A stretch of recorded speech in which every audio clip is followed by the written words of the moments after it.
the other piece.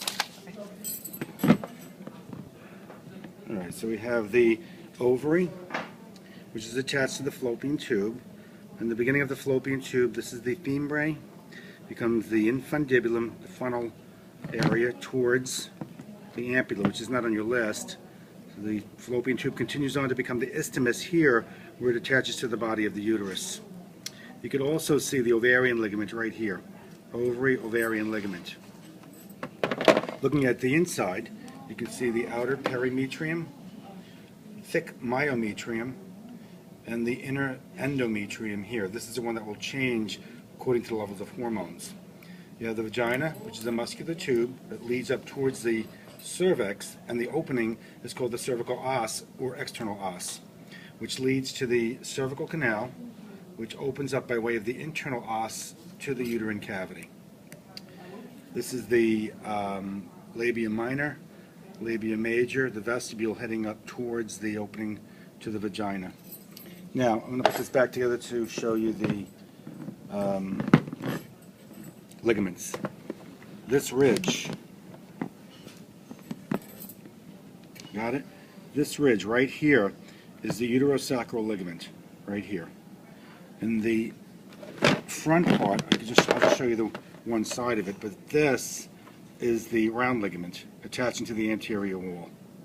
Again, you can see the fallopian tube and also the ovarian ligament. Now let's take a look at this model. Different stages of the reproductive cycle. So just look at one. We have the ovary, the ovarian ligament. Out here would be the suspensory ligament. It's not shown here, but you can see it right there.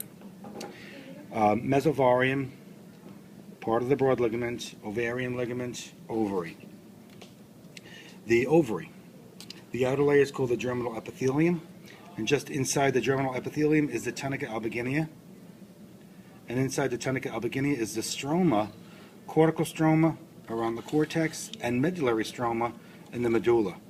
Now the developing follicles. These are the primordial follicles, or egg nest, give rise to the primary follicle. You can see a layer of thecal cells surrounding here. An antrum develops in the secondary follicle, and the mature Graafian follicle has a larger antrum. So this is the mature Graafian or tertiary follicle. Now during ovulation, day 14, ovulation, the oocyte leaves the ovary, travels into the fallopian tube by way of the fembrae, heads towards the infundibulum, travels down and enters the body of the uterus by way of the isthmus into the body of the uterus. The ruptured follicle becomes a gland. So this ruptured follicle, these ruptured follicles are the corpus luteum producing progesterone, and that's stimulating the endometrium to vascularize. After this atrophies and no longer produces progesterone, it becomes the corpus albicans. The level of progesterone drops, and the beginning of the menstrual cycle begins to flow.